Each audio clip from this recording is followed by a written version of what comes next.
चैत्र मास की पावन बेला में आप सभी को हृदय से मंगलमय शुभकामनाएं।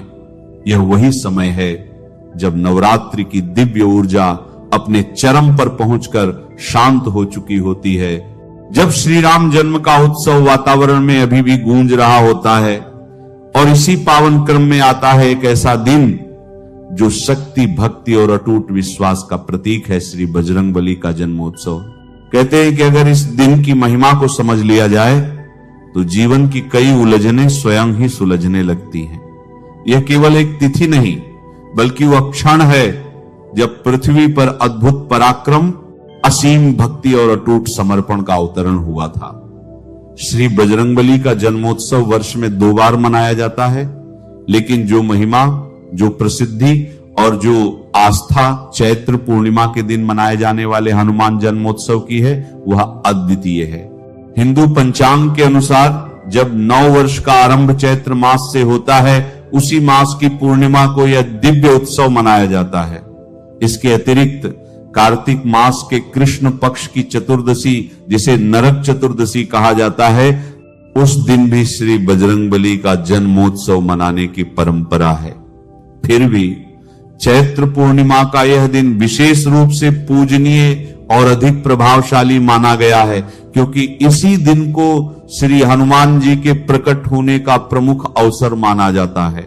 वर्ष 2026 में यह पावन उत्सव 2 अप्रैल गुरुवार के दिन आ रहा है। एक ऐसा दिन जब वातावरण स्वयं ही भक्ति में डूब जाता है। देश भर के मंदिरों में विशेष तैयारियां आरंभ हो जाती हैं। हर स्थान पर सफाई, सजावट और उत्सव का एक अलग ही रूप दिखाई देता है। यह केवल एक आयोजन नहीं बल्कि एक अनुभूति है जहां श्रद्धा अपने आप जागृत हो जाती है। इस दिन कई स्थानों पर नई प्रतिमाओं की स्थापना की जाती है, क्योंकि यह समय अत्यंत शुभ माना जाता है। जो लोग मंदिर निर्माण तो कर चुके होते हैं, लेकिन प्रतिमा स्थापना का उचित समय प्रतीक्षा में रखते हैं, उनके लिए यह दिन एक स्वर्णिम अवसर बनकर आता है। इसी अवसर पर प्राण प्रतिष्ठा, अखंड रामायण का आयोजन और रामचरितमानस का अखंड पाठ करवाना अत्यंत पुण्यदायी माना गया है। जब इस प्रकार के अनुष्ठान इस दिन किए जाते हैं तो उनका प्रभाव कई गुना बढ़ जाता है। ऐसा माना जाता है कि इस समय किया गया हर शुभ कार्य, हर पूजा, हर पाठ सीधे दिव्य कृपा से जुड़ जाता है। और यही कारण है कि इस दिन की प्रतीक्षा पूरे वर्ष की जाती है। सुंदरकांड करवा सकते हैं। और जब आप बजरंगबली जी की स्थापना कराएं तो एक बांस की बल्ली, जो हरे बांस की बल्ली होती है, वो इतनी ऊंची होनी चाहिए, शिखर से ऊंची। यानी जो बजरंगबली जी के मंदिर आप बनवाए हो, शिखर से जो गुंबद है उससे ऊंचा होना चाहिए बांस का। जो बल्ली होता है बांस का डंडा, उसमें बजरंगबली जी के नाम का पताका, लाल झंडा जिसमें बजरंगबली छपे रहे, उसको जरूर करवाना चाहिए, उसको जरूर टंगवाना चाहिए। और अगर आप मंदिर की स्थापना नहीं भी की, श्री बजरंगबली जी की मूर्ति स्थापना आपको नहीं भी करना है, प्राण प्रतिष्ठा नहीं भी करना है, फिर भी अगर श्री बजरंगबली जी के मंदिरों में अगर झंडे पुराने हो गए हैं, फट गए हैं, रंग उसका कम हो गया है, तो उस झंडे को उतरवाकर उसी बांस की बल्ली में नया झंडा टांग देना चाहिए। तो श्री बजरंगबली जी के भोग प्रसाद में नाना प्रकार के फल, क्योंकि श्री बजरंगबली जी महीनों महीनों तक फल खाकर रहते थे। अब कहते हैं कि बीमार लोग फल खाते हैं या फल खाने वाले लोग ताकतवर नहीं होते हैं। हनुमान जी से बलवान कौन होगा? महीनों महीनों तक फल खाते हैं। जो अतु में जो फल उपलब्ध रहे, केला, आम, लीची, जो भी फल उपलब्ध रहे, उन सब का भोग लगाएं।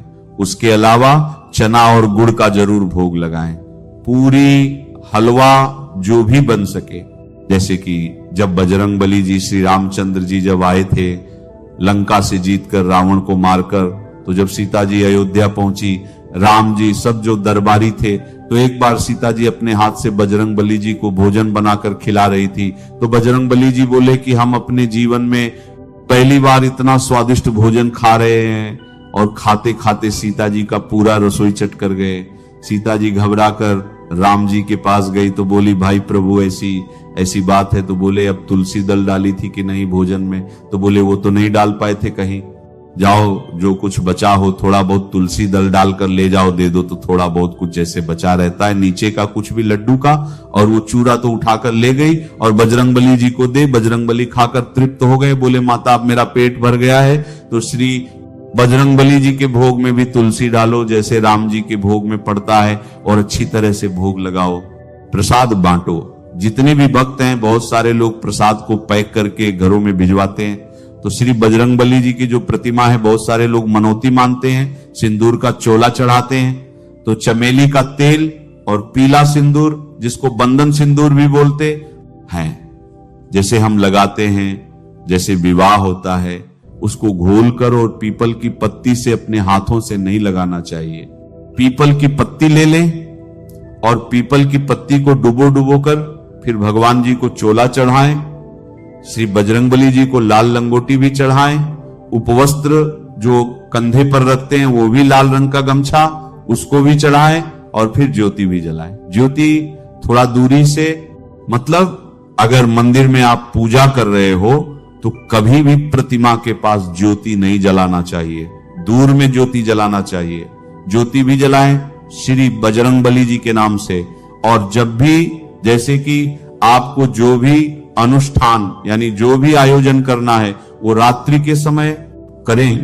अगर मंदिरों में करना है, जैसे कि बहुत से लोगों को भाई दूर दराज जाना होता है, तो नहीं, घर के आयोजन जैसे घर के कीर्तन वगैरह करना है, कुछ सुंदरकांड, हनुमान चालीसा, हनुमान, ये सब चीजें करनी है, तो आप रात्रि को आयोजन करें अपने घर में। जैसा कि मैं पहले भी बता चुका हूं कि अमावस्या और पूर्णिमा दो ऐसी तिथि है कि इसमें जैसे अमावस्या, पूर्णिमा, संक्रांति, अक्षय तृतीया, आंवला, नवमी, ये सब जो तिथि हैं इतने ज्यादा फलदायी हैं कि इनमें किया हुआ जप, तप, दान, स्नान, मौन बहुत फल देता है। तो ये जो चैत्र महीना, जैसे बताता हूं कि चैत्र महीने में 15 दिन का मर्यादा काल था, फिर देवी दुर्गा जी का स्थापना हुआ, तो ये पूरा चैत्र महीना ही बहुत ही शक्तिशाली होता है पूजा पाठ के लिए। तो जो भी साधक होते हैं, जैसे मान लीजिए आपको किसी देवी देवता का मंत्र लेना है, सिद्ध करना है, तो ये पूर्णिमा में और पूर्णिमा के दिन रात्रि जो चंद्रमा निकल आते हैं, और खड़े चंद्रमा, यानी जब चंद्रमा के आप नीचे खड़े हो जाओ तो आपकी परछाई सिर्फ आप में ही रहे, यहां वहां नहीं। उस समय अगर कोई भी साधना आप करते हैं तो वह साधना अति शीघ्र सिद्ध हो जाती है। कोई भी अच्छी साधना, जैसे कि कोई भी आपको मंत्र जाप करना है या कोई सिद्धि करना है, जैसे बहुत सारे लोग सिद्धि करते हैं, और नहीं कुछ तो आप ये मनोकामना रखकर तो सिद्धि कर ही सकते हैं कि आप कुछ ऐसा आपको ज्ञान मिल जाए कि लोगों का आप भला कर सकें। तो चलिए आपको सिद्धि के बारे में बताओ। फिर श्री बजरंगबली जी की पूजा के बारे में बता रहा हूं कि श्री बजरंगबली जी की पूजा भी वैसे लाल वस्त्र बिछाएं, कलश रखें। भगवान श्री बजरंगबली जी का, अगर छोटे बजरंगबली जी हो उनका फोटो, और अधिकतर जो सूर्य जी को भगवान जी निगल रहे हैं, अगर वो फोटो हो तो वो फोटो बहुत ही भगवान का बहुत ही ऊर्जावान ये फोटो है।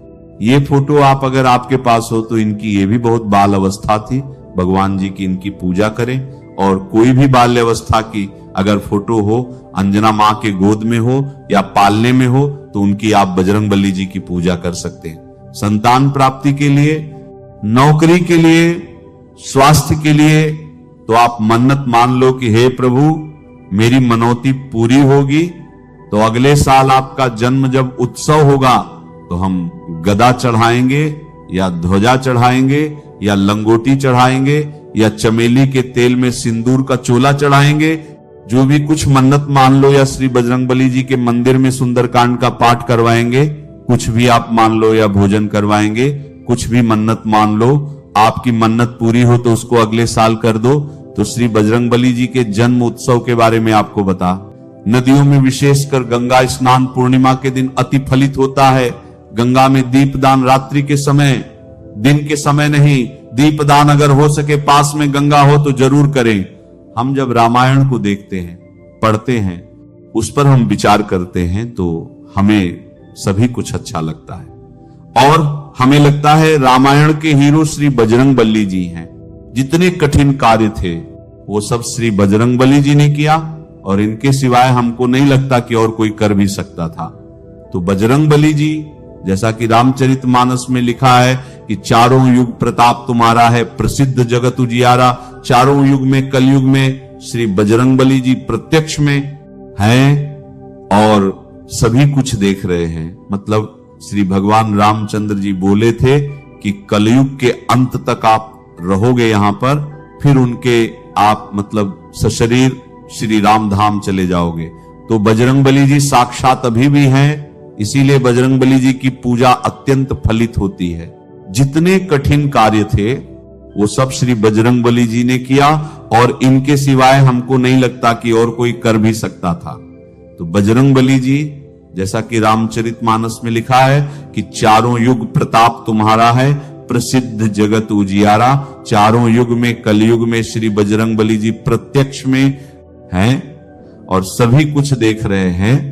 मतलब श्री भगवान रामचंद्र जी बोले थे कि कलयुग के अंत तक आप रहोगे यहां पर, फिर उनके आप मतलब सशरीर श्री राम धाम चले जाओगे। तो बजरंगबली जी साक्षात अभी भी हैं, इसीलिए बजरंगबली जी की पूजा अत्यंत फलित होती है, व्रत फलित होता है। बहुत सारे लोग पूजा व्रत करते हैं। पहले जब रामलीला होता था तो हम लोग बहुत ध्यान से चीजों को सुनते थे, देखते थे। तो उसमें भगवान जी का गाना भी गाते थे कि हनुमत बैठे रहो आसन पर जब तक कथा राम की हो, हनुमत बैठे रहो आसन पर जब तक कथा राम की हो। तो बीच बीच में गाना भी गाते आते थे। तो हम लोगों को याद है थोड़ा बहुत, जहां श्री राम कथा होती है वहां श्री बजरंगबली किसी न किसी रूप में आकर बैठते हैं।